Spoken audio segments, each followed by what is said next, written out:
is a grand old house, but it can feel a little dreary. Mr. Rochester's visits are always unexpected. Your gaze is very direct, Miss Eyre. Do you think me handsome? No, sir. You're afraid of me. I'm not afraid. Hi, I'm Chastity Vicencio with Medium Rare TV, here to talk about the new film adaptation of Jane Eyre, the classic novel by Charlotte Bronte. And here with me to talk about the film is the director, Cary Fukunaga. Hi, Cary. Thanks for being here today. Thank you for having me. So, there have been about 18 film adaptations already of Jane Eyre. What makes yours fresh and unique? Mine's the newest.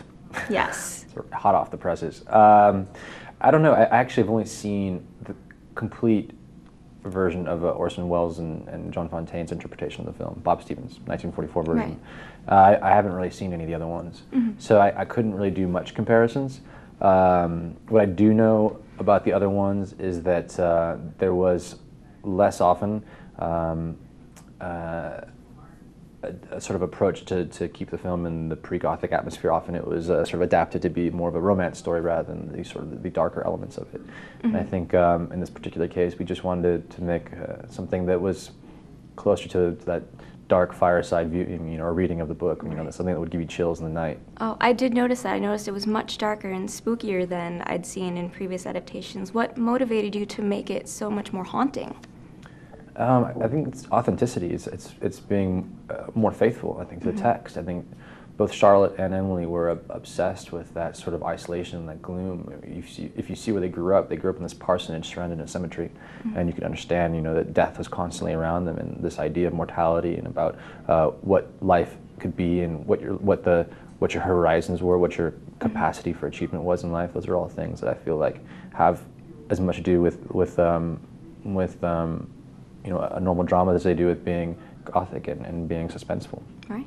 Well, I heard that you have a BA in history and that you've had an interest in the 19th century since you were young. So why the 19th century? I don't know. It's like it's an interesting time period. It's globalization, early globalization.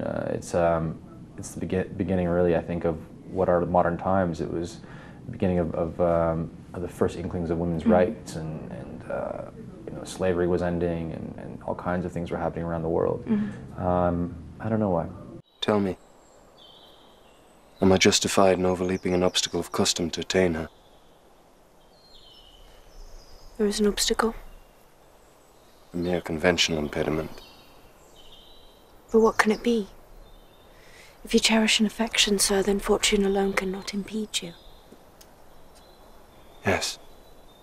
And if the lady is of noble stock and has indicated that she may reciprocate? Jane, of whom do you think I speak? Of Miss Ingram. I'm asking what Jane Eyre would do to secure my happiness. I would do anything for you, sir. Anything that was right. So really quickly, I wanted to know, how did you get into filmmaking, since this is your second feature film, and how did you get your start in the industry?